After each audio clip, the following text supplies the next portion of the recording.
this h here cancels with one of these h's up here, which becomes to the n minus 1. So effectively what we end up with is this is equal to the limit as h tends to 0 of a n x to the n minus 1 plus a times nc2 times x to the n minus 2 times h plus all the way through plus a times ncn minus 1 times x to the h to the n x, sorry, a times ncn minus 1 times x times h to the n minus 2 plus the last term, ncn is just 1. So this is a times h to the n minus 1.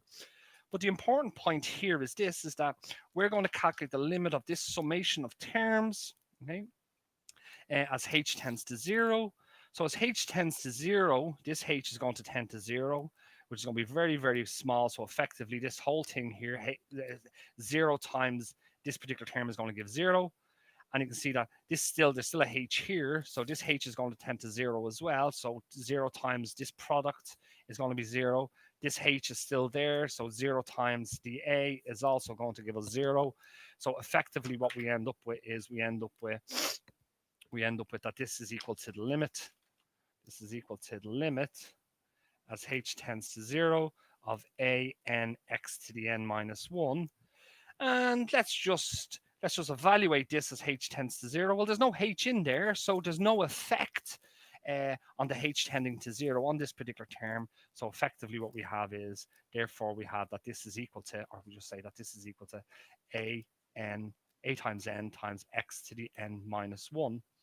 And therefore we have that dy dx is equal to a times n times x to the n minus 1, which is the same as saying n times a times x to the n minus 1. So the derivative of a power function, something that looks like this, yeah, is the exponent, the power, times the coefficient, multiplied by the unknown term dx, raised to the power of the exponent minus 1, which is effectively what we've just shown here. So we have now that the derivative, that the ddx, okay, of f of x, okay, which is equivalent to the ddx of a to the x to the n, is actually equal to n times a to the x to the n minus 1. And that, I suppose, completes this particular proof.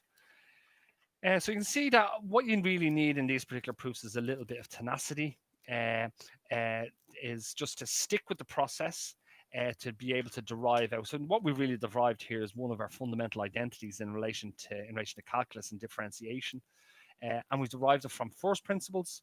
So now we don't need to do any of this stuff in between. If we have a function of the form f of x is equal to a times x to the n, we can just differentiate it. For example,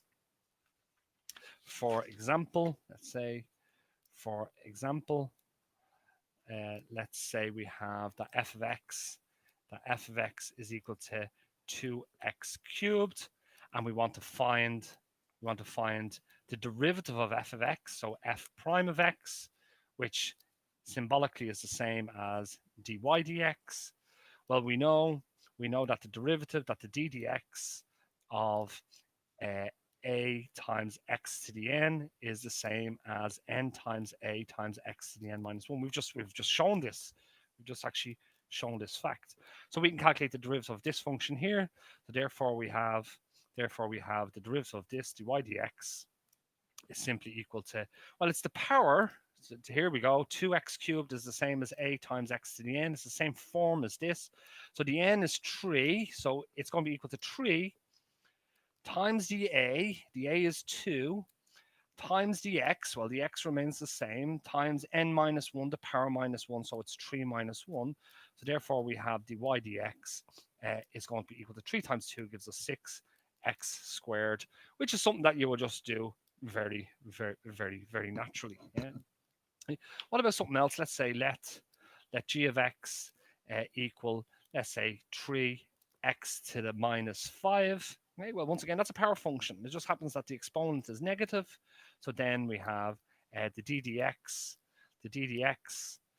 or let's say dy dx is simply equal to the derivative of this, which once again, it's the power, it's minus 5 times the coefficient times x to the power of the exponent minus 1, which gives us, therefore we have